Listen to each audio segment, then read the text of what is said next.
welcome to 4,000 Counting. I'm Watty, and today I am joined by Mr. 900 himself, Scotty Mckenzie. Joe, I loved Scotty on that post. A few people still throwing out the two hands nickname. Yeah, still there. It's actually my email address, funnily enough. It is, yeah, Uh, yeah, I remember that yeah, from back in the day when we were kids. yeah. Still going around. I've got my mum to thank for that. Basically, when I was a kid, she used to shout, "Two hands on that stick." I obviously used to skate around one-handed my stick. And then one of the parents, when I was in Glasgow at the old Summit Centre, started just calling me two hands. So yeah, that's kind of where that comes. Stuck. Yeah, stuck for a long time. Well, mate, jokes aside, congratulations, 900 points as a Telford Tiger. Huge achievement. Thanks. Yeah, no, obviously. A lot of people to thank for that. I think it's I've been here a long time, and that's probably why I've been able to get to that number. Played with a lot of good players, been coached by a really good coach who's given me the freedom and the opportunity to play. When we make a mistake, you still get the opportunity to go back on the ice, and I think that's a key to the confidence that I've been given to be able to play and get to where I've got. So yeah, I'm really grateful. You've done it over all the levels that Telford have been at the last, best part of a decade, probably even longer. How long have you actually been there now, Scotty? Longer than a decade. I think it's year 15, 14, 15. I'm not 100% certain on that, but I left, came back halfway through a season when I was in Manchester, and then the same sort of thing happened. I left, went to Widnes, then D-side, and came back halfway through a season. So there's a couple of like crossover seasons. Half Um, seasons, like yeah, so yeah, those kind of make a bit of a mess of it, but I think it's between 14 and 15. Yeah. it's some shift, mate. I like it here. I'm comfortable here. I've got a wife, daughter here now. And yeah, like it's home for me, I suppose. When I go back to Scotland now, I'm visiting. Whereas, similar to your situation, I suppose, Yeah. you made a home where you are now. So yeah, I love it here. I live 10 minutes from the rink. I love playing in Telford. And yeah, it's home. The Telford Tigers had a good start to the season. You boys have been mixing it up with the best of them. Real good start early on, turning Leeds and MK over. What's been the first few weeks been like for you boys? Barring Wednesday night, it's been great. Wednesday was a tough one to take, especially at home. Um, but yeah, I think we started the season kind of unexpectedly doing really well. I think kind of team. I don't know where people kind of thought we would be, but I think it was more of a kind of bottom six rather than a top five.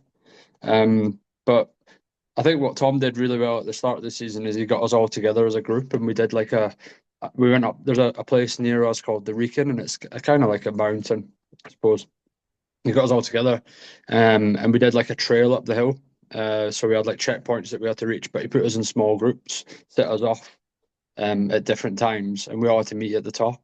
It was all timed, but it really like brought us together as a group.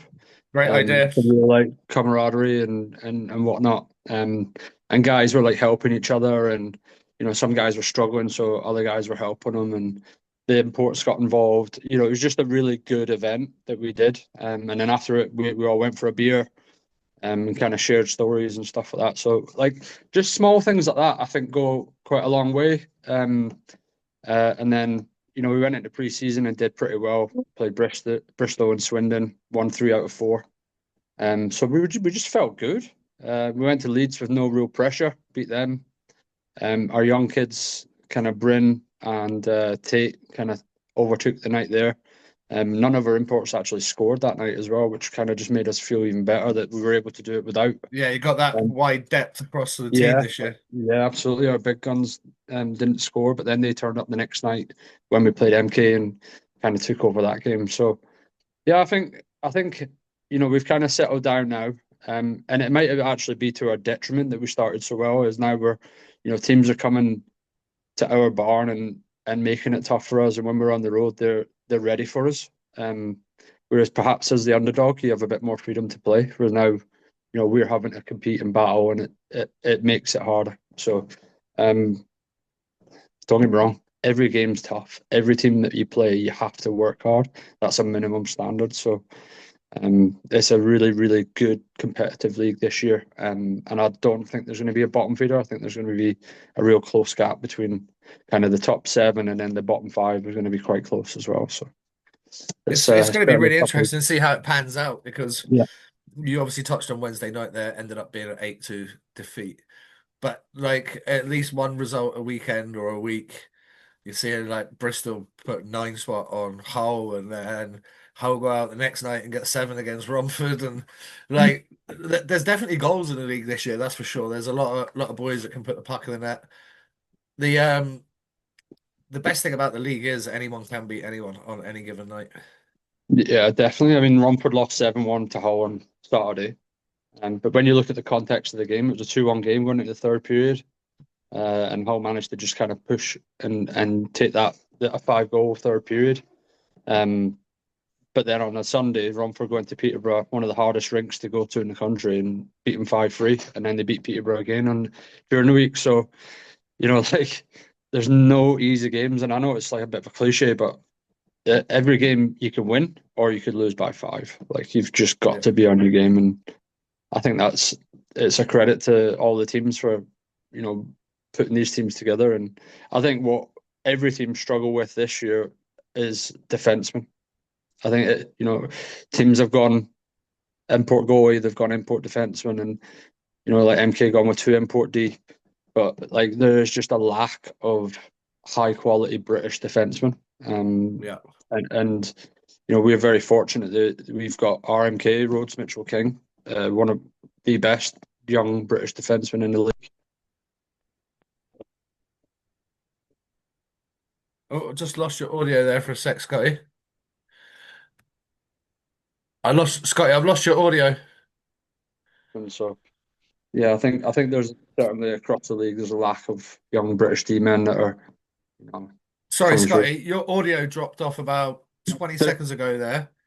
Okay. You just started talking about Rhodes Mitchell King and being a like, talented young D man, and then we kind of lost your audio for a sec.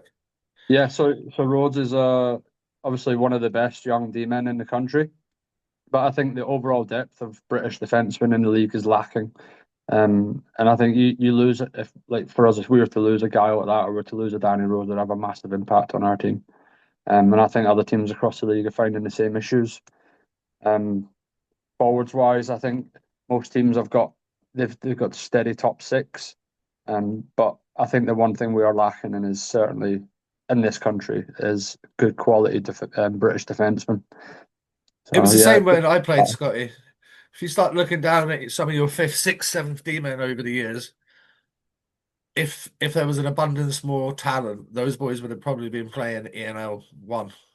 yeah, and I think what has happened is like guys can actually go to NL1, they can play less games, have less commitment, and so what ends up happening is you actually have better players moving down a league instead of staying in the league that they're probably capable of playing in. Similar thing with the elite league is guys are realizing now, like Batchy, Davy, Ben, like they've come into our league because it suits their life and they can they can work and still make a decent money. So, which effectively has a knock-on effect to teams in this league as well because they're able to recruit better players. So, but certainly I think we could do with especially in Telford could do with another Brit D man certainly to just kind of give us some depth.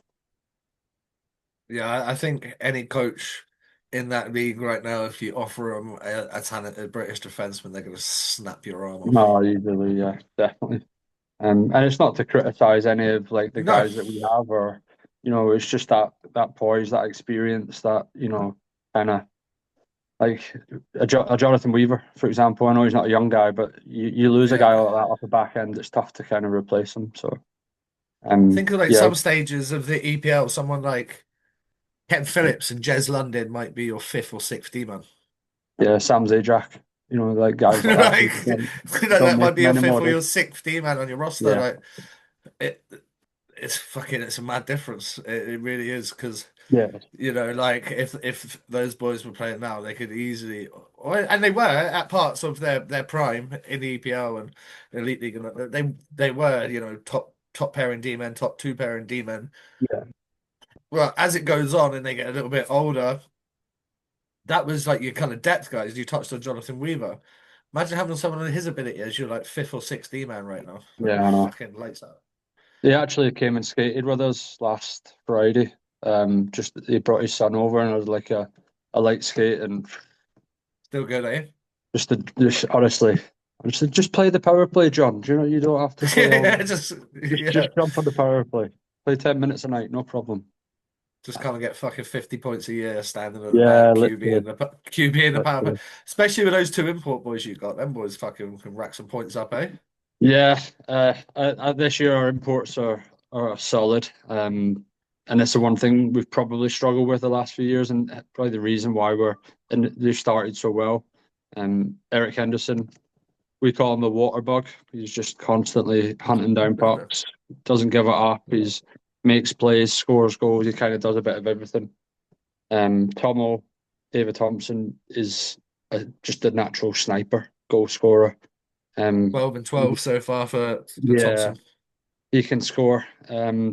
He's just got a wicked shot, and I don't know if you've seen him play, but like when he shoots with authority. Like he's trying to hurt the goalie. I've never really seen anyone shoot like that before. But like real good player, real good guy. And then obviously we've got Patrick Brown who's came on as well. Is um like shit off a shovel. He's a real quick skater. Like he beats guys wide, makes plays. And naturally, it's going to take him and our import D-man just a bit of time to get used to the game in this country. Just take a bit of time to adapt. And our D-man Kaelin's been Also, very good as well. to say also for a lot of these imports, if you're playing college or you're playing university hockey in Canada, you're coming from a team in a league where there's been 10 imports. Mhm. You're not playing as much as you do now. You're not playing in every situation like you do now. You might have gone from being like 13 minutes a night, and then it's like, welcome to the UK, you're going to play Yeah, 28 minutes. You're like, "Okay, what?" Like, yeah, that's that's like right. two games in one for me. Like, Yeah, that's right. And there's a lot of expectation on those guys, and it just adds pressure. So when things aren't going right, everyone's kind of looking to the imports. Six one guys like this is your job, but ultimately as a team, it's not on just those guys to pick it up. We have to do it collectively. So like nights like Wednesday, you just kind of you got to look at the mistakes that we made, learn from it, brush it aside, and move on. And hopefully we'll be able to do that this weekend. well, if you're still saying there's more to come from the defenseman, McPhee is currently sitting as a D man, 12 games, 5 goals. And where was it? I've just lost him. 11 assists, 16 points, running Yeah. about 1.3 points per game, running at a good clip. Obviously, chipping in from the back. How important is it to have an import D man that can stick the puck in the net from the back of the blue Well, line there? 100%. He's expected to play, like you say, 25, 30 minutes a night, and kind of carry the load. Um, just a good puck moving defenseman, smart, jumps in the play. That's why he's got goals. Because he's been the fourth guy in the layer. He's been jumping in on 3-on-2s, making it 4-on-2s. So I think what we need from Kalen is just to be our leader back there, a responsible, solid defenseman. And I think when we first started, like he was finishing hits, he was making nice plays and just keeping it simple. And that's what we need from those guys, certainly. Is it nice having someone that can push Brad Day in that goaltending battle there I think Brad needed that support. He's played probably 400 games in the last, in a row? yeah, Yeah. literally like when we were winning, he was playing every single game. So it's kind of like Gozzy last year. He had Harrison play some games and just take the load off him, and that allowed Gozzy to have the rest that he needed. And I think Ben is more than capable of playing 20, 25 games this season. I think there's um, a good opportunity. Like Brad, I don't know if you know, Brad's just had a baby as well. So Right, like okay. let Congratulations, Brad. that happening just it meant that we could lean on Ben to play a few more games around this period as well, because obviously it's not just having the baby, it's like all the other stuff that goes along with it, sleepless nights. Like we know what it is, it's tough. So Yeah, if it's we can lean on gross. Ben through this period, yeah, it's not great. So we can lean on Ben through this period to just play some games, and if Ben gets into a flow, then perfect. We want that competition. Yeah, spot on. You touched on some of the young lads. Good start for Brindley, 6 goals in 12 games. That first goal he scored was a fucking sick joke, by the way. Yeah, not bad, eh? Um, yeah, he could Dangle for certainly days. he can certainly score goals. I think Bryn will openly admit that he just needs to kind of relax a little bit. He definitely is hard on himself, and I like A that. lot of Like pressure on himself. he wants to be a leader. He wants to be the guy that's scoring goals and chipping in. But it's those finer details that we need him to be just slightly better at. So that the just making sure that Team we're in the team right spot. first defense and stuff like That's it. that. All that sort of stuff. He's still Um, 18, right? All the shit that you don't exactly. want to do because there's no glory unless you're toe dragging someone and going backhand top shelf. But you'll find the older you get, there's a lot more glory in a fucking hard back check that lifts the stick of an import and Yeah. blocking a shot when you're not a big shot blocking guy or something. That's all the stuff that goes around the bench. Like if you're not a big shot blocking guy and all of a sudden there's a 1 goal game and you're fucking diving in Diving. front of the puck, that's just as every bit as good as the same sort of momentum as a fight. When you see a guy who's a skilled guy smoke the other team's heaviest dude, stuff that's just kind of against the norm. But if you can add those sort of intangibles to your game, then the sky's the limit for people that have got the talent that he's got. Oh, I mean, the talent he's got is phenomenal. He's what, 6'2", skates like the wind, got unbelievable skills on the puck. It's that off the puck stuff that, like, we want him to just be kind of a bit more responsible, and like you say, like those finer details of being in the right place, blocking shots, being good defensively, and just having more thought about what you're doing. But he's a natural talent, phenomenal player, great person, um, really good kid to have in the room. And we're very fortunate to have him this year. I just want him to be someone that goes through the levels, looks to make GB because he's definitely got it in the locker. And the one thing about Brinley is that he's receptive. So he listens, he understands, he wants to learn. So really good kid, someone that we definitely want to work with and help and support and give him the best opportunity to make the next levels for sure. Talk about a fucking all-time late pickup of the off season. Bringing him in that late on, that was a stroke of genius by Tommy. Absolutely. Sometimes these things just fall on your lap. But Tom, being the person that he is, that's why they fall on his lap. So we definitely got lucky bringing him in because obviously losing Finn Howells before the season started was a tough one. Mad that he's Yeah. dropped down. He's so Yeah. fucking good. He's prioritizing his work life, family life. I understand, not Yeah. judging him by any stretch of the Yeah. imagination, but as a club, that's got a fucking sting. It does sting. It does sting. I love Finn. He's my stallmate for the last 2 or 3 seasons. Someone I kind of spoke with a lot. So I kind of understand everything that he's going through, why he do it. And again, he's someone just announced that he's having a baby as well. So Oh, awesome. yeah, yeah, congratulations to him. Congrats. So yeah, like to lose Finn, and kind of we were just kind of going into the season with what we had, and then Bryn comes available, and you kind of rubbing your hands Snap the together, arm off. thinking. Then we go to Leeds, and he scores that goal, and you're thinking, oh my God, this is sound. So yeah, we just hopefully he can grow as the year goes on, and we've notoriously been a team that has got better kind of after Christmas time when it matters. So hopefully we can get ourselves in a good spot up till then, and then guys like Bryn get opportunity to play in a good team that's going to challenge for honours. Well, it's been a good start. You look down the lineup. Tate Shudra, another young guy. Tate's come down to Telford. He seems to have settled in nicely. Running at half a point a game clip. It does just give you boys that more depth down the lineup. That like to the Shudra family in general are just good people, aren't they? Like when Yeah. you talk to them all, like they're all really nice, good, honest people. I had the fort played against Ron, played with Cole, coached Tate at conference, probably against you at some point or another, and then we managed to recruit Tate this summer again, someone that kind of reached out to Tom, and when Tom mentioned his name, I was like, sign him up. Big kid, skates well, Let's good go. shot. Yeah, absolutely. Again, someone that we feel like we can develop and hopefully keep here for a few seasons, and yeah, naturally gifted, lots of skill, and again, just someone that we want to work with and make kind of more defensively responsible. But you know, I don't see him losing many puck battles. You know, he's a That's real big lump. big kid. So, and again, he scored an absolute worldie when we were in Leeds that Saturday Yeah, as it well. was just disgusting. Definitely got Couple of the young boys stepping up big.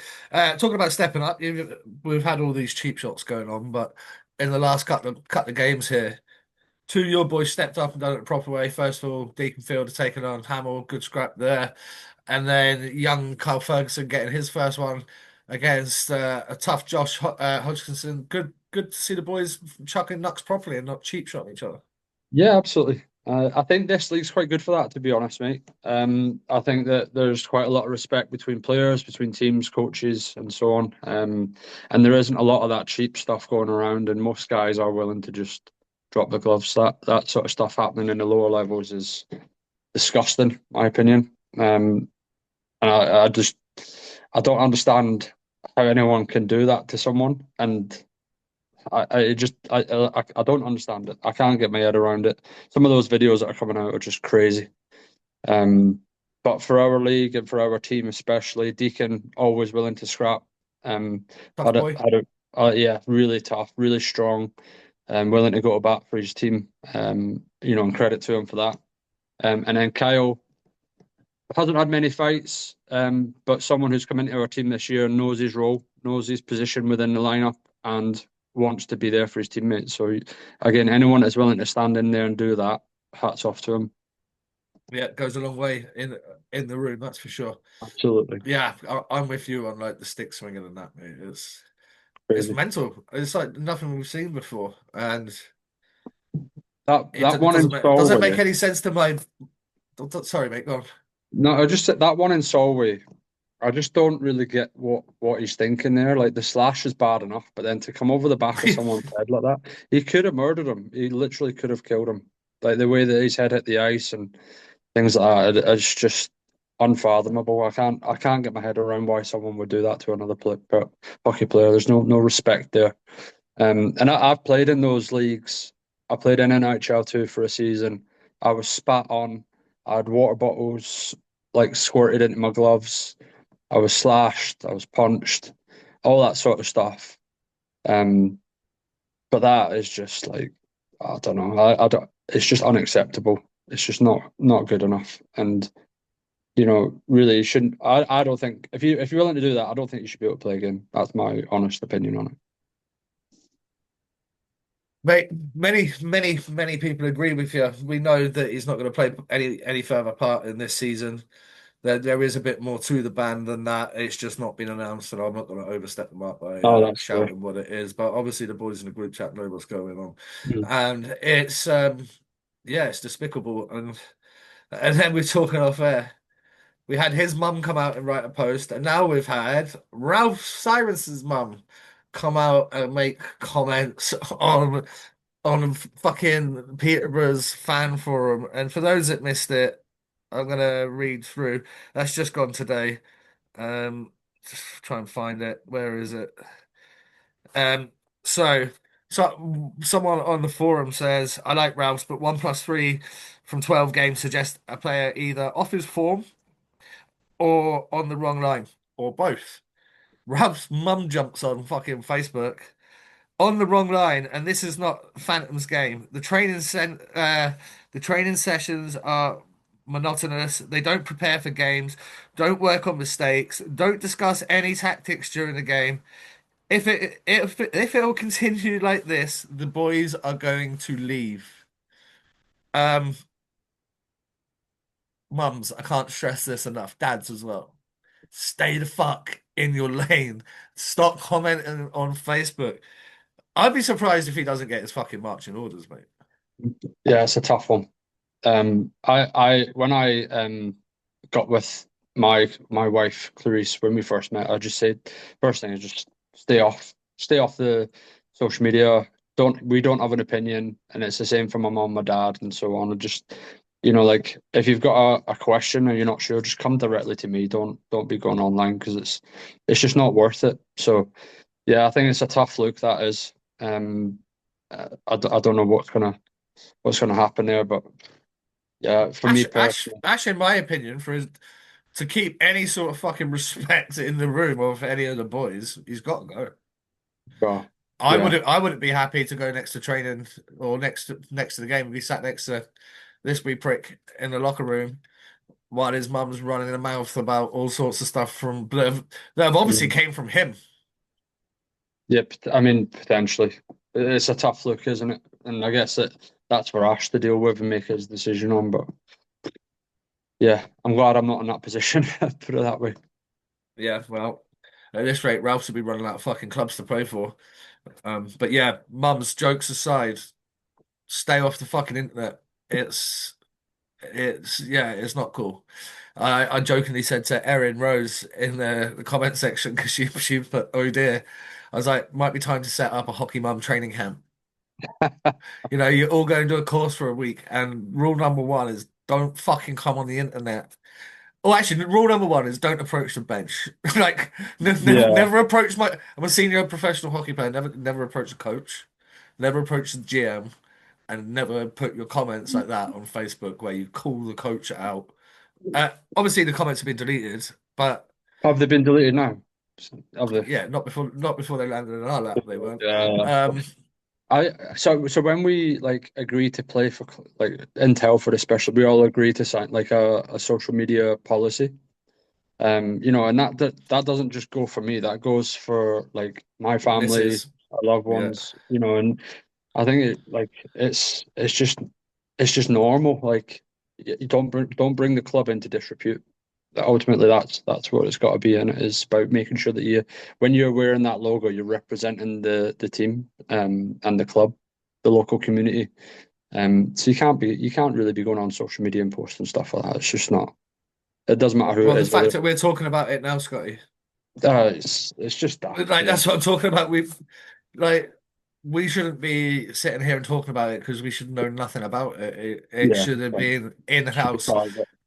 And Yeah. and if shit is going down in the locker room, and if boys are maybe fed up with the practice and they aren't discussing tactics, we look at it from that angle, then they need to go to the fucking coach. They don't need to go to their mum and get their mum to write it on Facebook. Like, strap a pair on. You're all fucking grown ass men.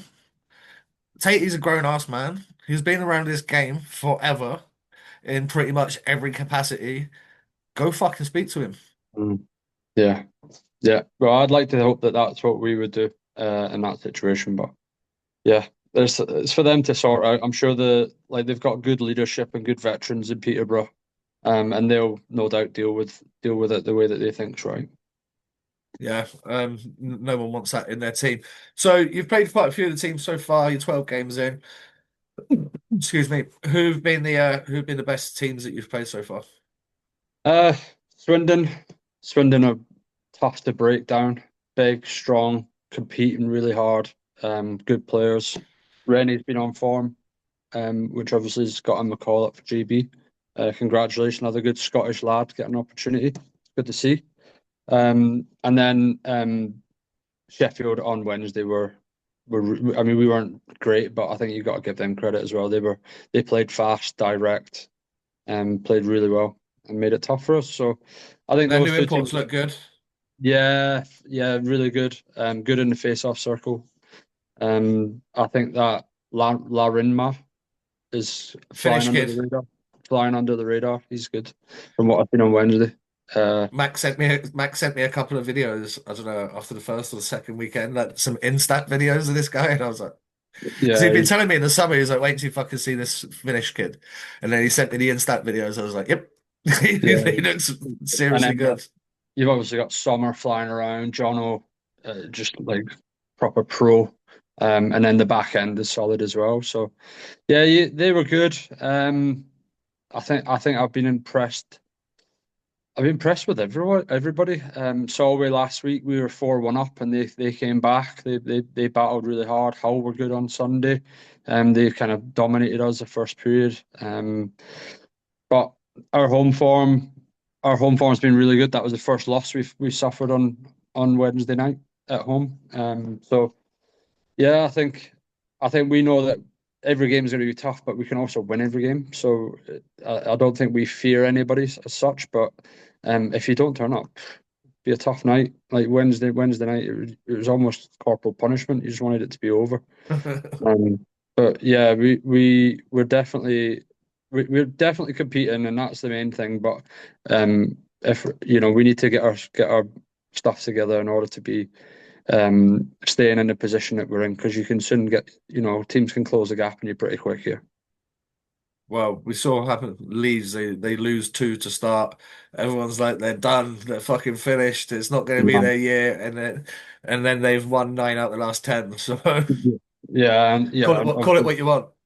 they're well coached. You don't become a bad team overnight. I think they had four new imports come in. One of them gets a long-term injury, who they lose, and then they've also suffered injuries at the back end.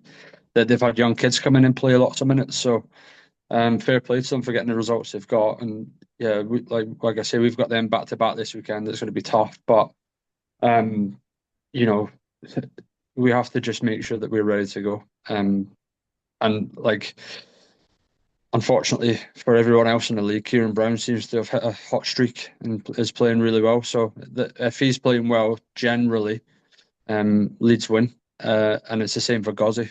Gozzi's found some form as well. So for every team in the league, you can't sleep on Leeds. Well, you boys go into that battle having the only person that's ahead of David Thompson in the stats right now is Kieran Brown. Kieran. So the top 2 point scorers in the league go head to head. It's sure to be some battle. And as you say, when Gozzi's in form, he gives Leeds a chance every single night. Yeah, he does. He's been the best goalie in the league for a number of years. I like even when I was playing Yeah, when I we had agree. him here.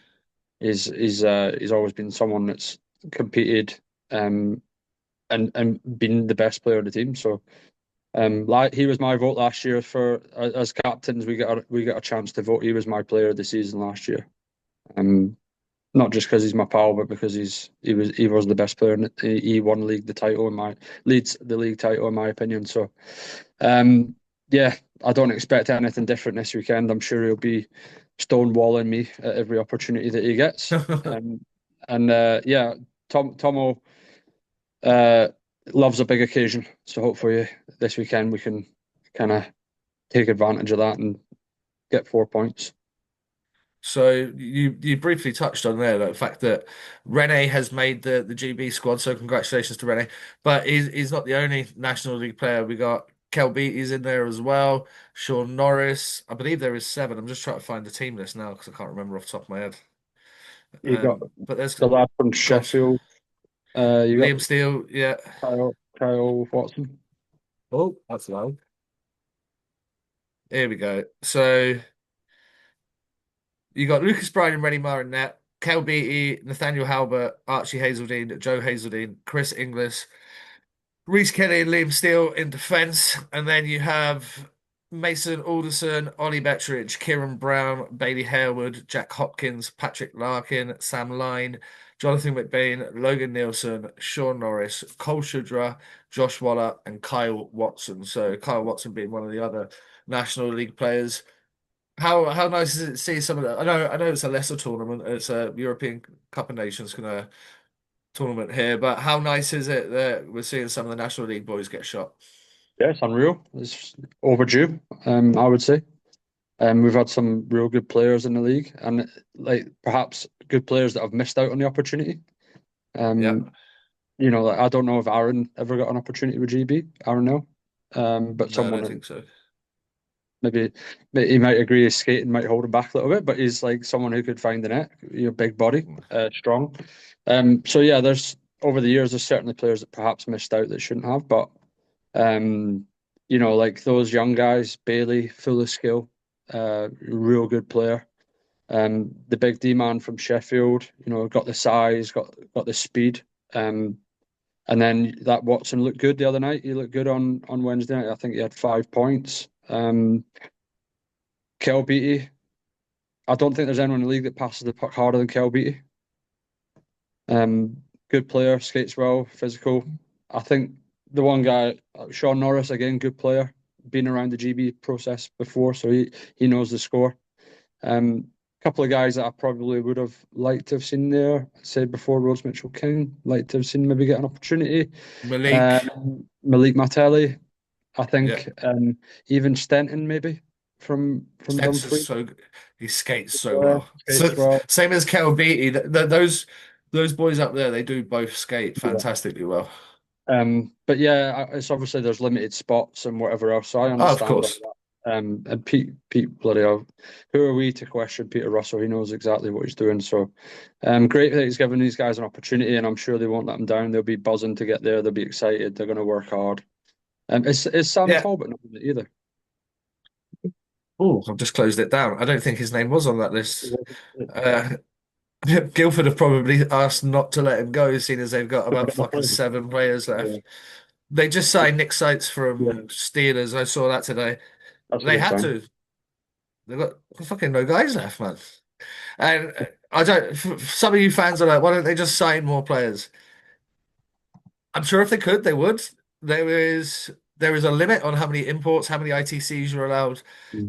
There's a lot of it limitations. I saw then people say, well, yeah, just call up guys from the NIHL. Well, like that night they had a game. There was you boys were playing Sheffield. There was another couple of midweek games as well. Basingstoke were in MK.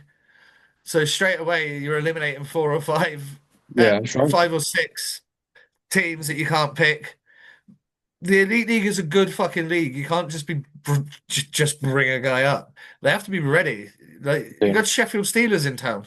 Well, just bring someone up that's not ready to play against last year's CHL team. that's You know, right. the kids need to be ready. So I'm sure Guildford would love to sign players, and they've made a step today in signing one. Coming back to that quickly, Scotty. No Sam Talbot in that roster. Okay. I thought he might be in with I'm a interested to see Jonathan McBean in there. He's been doing well for Dundee. yeah, good player, skillful. Nope. Another Um, Scottish kid. yeah, Jack Hopkins getting an opportunity. He's obviously now at Coventry. Jack looks like an elite league player now. I don't know if you've seen him, but he doesn't look like a young Brit playing in the elite league. He looks like a legitimate elite league player. Um, Happy for him. Great kid. Someone I've known for a long time. Know his family well.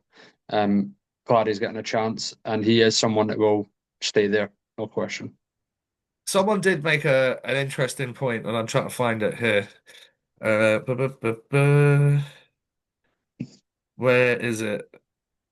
Right, and this is depend roster dependent, and it comes from Dave Davies. He said, "I think this will just show just how far behind the real British game is compared to similarly ranked nation, assuming the opponents don't select their squads from the second national chair." I do think it's great to see these kids get an opportunity, but they're right. If Poland and all the teams they're going to face send their top teams. It could be a tough tournament for Great Britain, but that's not any reason to have fucking panic stations. No one gives a shit if we win this tournament. No one cares.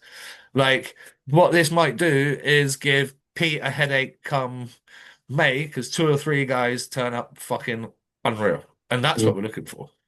But what have we got to lose? Man, It's exposure at the end of the day. It's about being in that environment and knowing what's expected. The probability of GB doing well is slim because you've got a load of new players. It's like having a whole new team. So Pete's got to yeah, put his stamp on a new team. It's going to be difficult for him no matter who he's got. But ultimately, we need these young guys to come in and take spots because they're the future. They're the ones that are going to get. They're the ones that are going to have to go to World Championships in 2, 3, 4 years. So we need them to get this exposure. It's important. You can't just be short-sighted and say we have to go and win everything. That's not how it works. You need to give guys an opportunity in that environment. 100%, mate. I'm for one glad to see it. I think it's interesting and like you say, who are we to sit and judge Pete? But it would be very boring if we just sat here and That's agreed with true. him. It'd be a fucking be a boring podcast. I'm gonna echo what you said. Rose Mitchell King could have been nearabouts. Malik Martelli could have been there or thereabouts. There's a couple more boys that are challenging the top scorers that could have potentially got a look. But Pete's got a hard enough gig just bleeding in seven guys right now. Um, there is another one of these in Edinburgh at the turn of the year there. Yeah. So perhaps we'll see a couple of guys stay. Perhaps he'll send a couple down and try a couple more. I think it's a fucking great initiative, not only for Great Britain, for Poland, for Ukraine, for Italy, for these teams that are in and around us. I know they tend to do better when it comes to organizing like pre-tournament games and stuff like that than we do. But now that they've got these competitions, I think GB plays something like 14 games between now and the World Champs.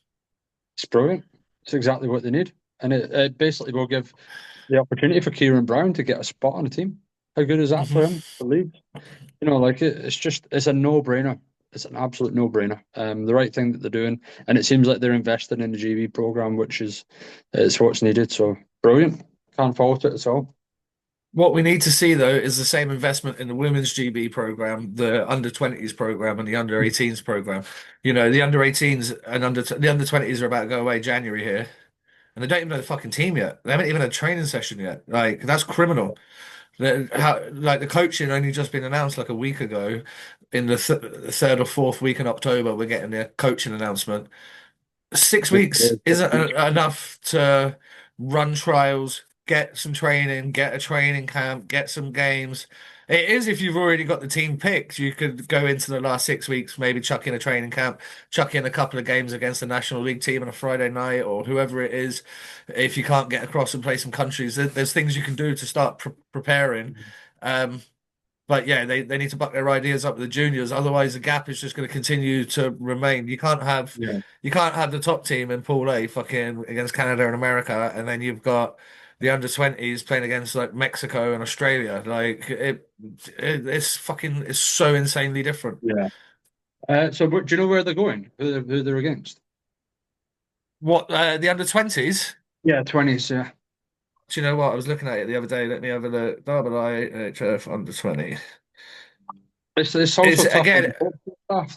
Like what are they meant to do? But if they've got a team to pick in 6 weeks, and it's Spud, isn't it? yeah, Spud No. Eye. Yeah. So he's obviously got a lot going on his plate as it is. Never mind, Yeah. with his day-to-day job. I don't know.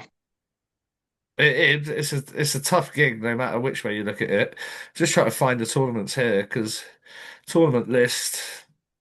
I'm sure Tom's the assistant as well. Oh, is he? Yeah. I believe that he was. He was. I'm not sure if he's doing it this year. I'm just trying to find the GB pool. For some reason, it's not letting me pull up the under 20s. Let's see that again. But yeah, like again, from memory, pretty sure it's like like a Korea, Croatia, Romania, like Lithuania, Holland. like that kind of level where if we have any ambition, we have to be Yeah. getting out of that Yeah. division and arguably the division above. If we got any sort of ambition, we need to be in a division that's taken on your Frances, your Austrias, your Slovenias, like not even talking about the top nations, but that kind of second run of Mm. nations. Every now and again, you might get Norway drop into that division or Slovakia drop into that division. Like you're competing against some proper serious hockey nations. Um, What I what think about you over? Did Henry's you all play? in. Yeah, I was gonna say sorry. When you played? Because I never made GB. You did, didn't you? So Yeah. who were you competing against? So we played in Division 1A, and that was Japan, Germany, Austria, So yeah, legitimate teams. France. Oh, maybe we didn't touch puck. We played France in a warm-up game up in the mountains and we lost 4-3. And then we played them the next night and we lost like fucking 17-1. I got kicked out in the first period as well. Oh, Fuck. didn't you Um, have that in a lifetime? Well, mate, we were losing like fucking 7-1. It was like somebody do something. So just cross-check the guy straight off the draw. I'll And do then Bean lost his shit at me. And me and Bean started having a fucking like screaming match in the middle of the locker room.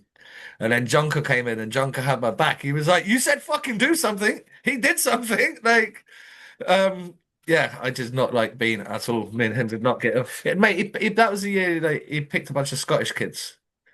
Like a couple of friends of ours, like Scott McAndrew and a couple, it. He's back couple of playing. other boys. Yeah, I saw that. He pops up on here every now and again. But yeah, like we weren't good enough. We were competitive. Like maybe in the Japan game we were quite competitive. Um, I think Germany we might have lost like 8-3, which actually looking back, it's not too Not fucking bad, bad. yeah. Yeah. It's not too bad. At the time, it felt like a shellacking, but looking back and looking at having like been to watch the DEL like like 8 games, 9 games in the DL the last 3 years. It's not that bad. That DL is Mm, no joke. Um, yeah. so just looking at kind of some of those, well, and then the year that we won gold, Latvia was one of the other teams that we played in Group A. Latvia. So because it was in Latvia, it was in Riga. The year after, it was in Vilnius and Lithuania, and we had Lithuania, Estonia, um, That's similar maybe to the group we're Hungary. in now, isn't it? That's got to be Yeah, like, it's a yeah, group that Croatia. Yeah. yeah, I think we had like a fucking Australia they came up from a division below. I think we beat Australia 15-1 or something Yeah. stupid. But it was great, like because it cost them so much and they knew they were getting relegated, they just come for a fucking holiday. Like they would all be sitting out the front of the hotel in their board shorts, like drinking pints with their mums and dads and shit. Like Love that. they were just coming for like a big old party. It was almost like just when you take a club team to a tournament. Yeah, yeah. One of them Like rec tournaments that we'll be going to when we stop playing. oh yeah, so those in the group chat, much inspired by the Bucks Lizards. Yeah. But we all made a little pact this week when the boys are done and ready to hang them up. We're gonna set up a little 4,000 and counting rec team. Gonna go head out and play some tournaments, maybe Prague.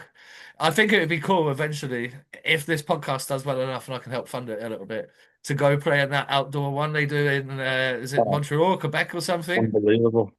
They've Sign got me like up. 200 games going on at once or something like that. Like because the way the content's going, there's no reason by the time you boys ain't done in a couple of years here that this won't be big enough to make it happen, and that would be the dream. It's good to see the Bucks Lizards though. Like we were running through that in the captain's group chat. Um, Yeah. we were running through that roster. It's not a bad I lineup, mate. know. And do you know what? I used to see those names on a team sheet and think, oh shit, I've got to play them. Like when we were in, most of them were playing for MK back in the day. Such a good like core of players, weren't it? They were nightmare fuel, but um, they all like obviously have kept that friendship going, and they're going away. And uh, Adam Brittle come to me a few years ago when I was coaching the D2 team, and he was like, "Can me and Crofty come on the ice and have a skate?" I was like, absolutely. I said, why? He said, like, you playing in a challenge game? He's like, no, we're going to Prague, some like tournament. We're going with the MK lads. And I was like, all right. And I looked into it, and it's just an absolute booze fest. And they're Yeah, it just looks like a playing shit hockey. show. Oh, it looks amazing. So yeah, 100% when I stop playing, that'll be something on the list. Is stopping playing something you think about? Obviously you're not getting any younger, mate, not to be a cheeky bastard, but you're the same age as me, so Yeah. I know, like you're not getting any younger. You've got a young family. Mhm. Obviously you're out doing like the family dad stuff this week, which is awesome. But is that something you start to think about, or is it you just kind of write it out and because I mean you're still sat in like the top 15 of scorers. You've got 17 points in 11 games, so the scoring's not going anywhere. Yeah, I mean, I'm fortunate in that regard of like who I play with and the fact that I'm still in the top six playing power play. So that's like I've been very fortunate that way that I still am able to like get points. But playing with good players, you're always going to be in the scoring. I think the looking at stop playing, I feel like I've got this year perhaps one more year. And then we're gonna call it a day after that, I think. So I'll be 40 then. I feel like that's a good time to kind of knock it on the head. nothing official. But me and my wife have spoke about it, and we feel like that would probably be a good time to knock it on the head. But things change over time, and when it gets close, I might get itchy feet. I might, we'll just see what happens. But I thoroughly enjoy playing. I love being in the room, love being with the lads. And it's going to be really tough for me to completely step away. So no, even when I do stop playing, I'm probably going to be involved somewhere or another doing something because it's been a huge part of my life. Same for you, mate. Like it's been something that I've kind of lived and breathed for so long that to just step away is not something I'm going to be able to do. I'm going to have to find something to scratch that itch for sure. I wouldn't advise starting a podcast. It takes up so much fucking time. I Um, would definitely won't do but that. what I was going to say, you flirted with coaching throughout your career. Is that something that you Mm. perhaps look at as you Yeah, look to hang them up? certainly. I think stepping away from the captaincy role, looking at like an assistant coach role with Tom would interest me.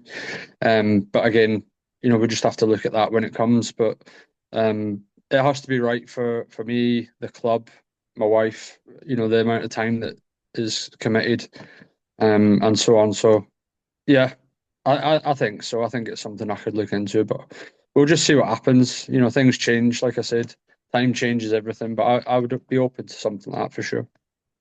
Well, the other avenue nowadays is obviously the Telford two have stepped up Mm. to the NIHL one North, which there's some good teams in that, and Mm. you got Blackburn, Binningham, Solihull, Telford. That's making the top four of that league right now. Reduced schedule, reduced travel, perhaps getting involved coaching there or playing there for a year might end up happening. Possibly, yeah. There is that opportunity as well. Again, like it's the body as well, mate. Like it's whether it can hold out and carry on. I have issues. Most days there's something bothering me. So we'll just see. I definitely want another year of NIHL National League. I thoroughly enjoy it. And yeah, we'll see what happens after that. Yeah, the body's a motherfucker in it. Oh, yeah, it's definitely shouting and screaming at me to say, "What the hell are you doing?" But Monday mornings are Yeah, tough. enough. Yeah. Yeah, getting up and just everything just like rolling out of bed on a Oh, Monday. honestly, yeah. So I'm quite yeah. I've been really lucky with the support I've had. My wife is unbelievable, super supportive. My little one loves coming to the rink, running around like a nutter. So yeah, as long as they're happy, then yeah, I'll keep doing it as long as I can. But I think another year and then we'll go from there, see what happens. Yeah, well, you're not getting even when you retire, you're not getting out of a 4,000 counting captain duty. That, That's you. that's You're pumped for that for forever. But defending champ. Just talk to us because obviously we get a lot of these boys come through. We have a lot of you've been a key part in bringing some of the Telford guys through in the last couple of years. Just like tell this is more for the boys than for the fans. How much fun it is to play in those events, like. Oh, it's amazing. It's like, I don't know, we just have such a laugh. And I think like it's all the build up to it, like the draft and like usually I'm sat in my car parked up somewhere doing the draft, having like got a beer or something. But it's just like everyone coming together who, guys that don't necessarily play on the same team, but all sat next to each other in the change room, like Danny Hughes, Bicknell, who referees now, like just having a catch up with those guys and a laugh in the change room. It's like it's just quality, and yeah, it's a really good thing that you've done there, kind of getting everyone together, and it's something that should continue, for sure. And really, I'd like a few more fans coming to it, to be honest, because it's such a good day, and more involvement from the fans would be great. Well, that's what we're looking at this year. We're going to make sure that there is no clash with Slough end of season do. That Oh should yeah, that should go a fucking long way I didn't into mind that. making sure. It helped us get to the final, I think. Yeah, we lost a couple of boys, and all of a sudden we have like eight skaters. I was like, oh, Yeah, the that'll get you. legs aren't as good as they used to be. Scotty, last couple of questions here. I've kept you quite a while now. No worries. And shout out to you for your patience, ladies and gents. My computer decided to have a shit fit just as I pressed to go live on Zoom with Scotty, and we had to wait for it to do updates and diagnostic on itself. But we got action, and yeah, so thank you for waiting for that. No The worries. um the season's only 12 games in. You got about another 40 to go. What constitutes success for the Telford Tigers here on out? A trophy. That's ultimately why we play. It's why I keep coming back. Certainly, I want to win. I feel like we've got it in the locker, and that is ultimately what we want. I think if we can get to the cup semi-finals, that'd be a really good start to the season. Got some important games coming up, in the cup. After this weekend, we've got three cup games in a row, which will decide whether we're in or we're out. So, yeah, I think we make cup semi-final. You're 4 games away from a trophy, which is huge. Um, Make Coventry. Everyone wants to make Coventry. Love being at the dance. But yeah, ultimately, we want to lift the trophy. Well, the start you've had, and that's allowed you to be in contention with these 3 games to go. Who are Mhm. your 3 remaining games against in the cup here? Swindon away, um, which I believe Rennie isn't available for because he's with Great Britain. Um, then we've got Bristol away the following day, and then we play Hull at home. They're all back Okay, to back. so So yeah, we've beaten MK, we've beaten Leeds, we lost to Peterborough in a shootout, we beat Solway, beat Basingstoke. So yeah, we've had a good start. Um, Unfortunately for us, Wednesday was a cup game, um, which wasn't very close. Believe it or not, it was 2-2 at one point. But yeah, we got our arses handy to us. So yeah, we need to bounce back pretty quick here. obviously, last question. You've hit 900 points. Any other kind of personal milestones that you're heading for here? Claude's at 1158. I think if I could get to 1,000, I think that's achievable. And a pretty cool milestone. So yeah, I think if we get to 1,000, I'd be really happy. Yeah, well, I wish you the best of luck, and I wish Telford Tigers best of luck. Ladies and gents, it's been 4,000 counting. That's been Scotty Mckenzie, and we will see you for another episode very, very soon. Peace.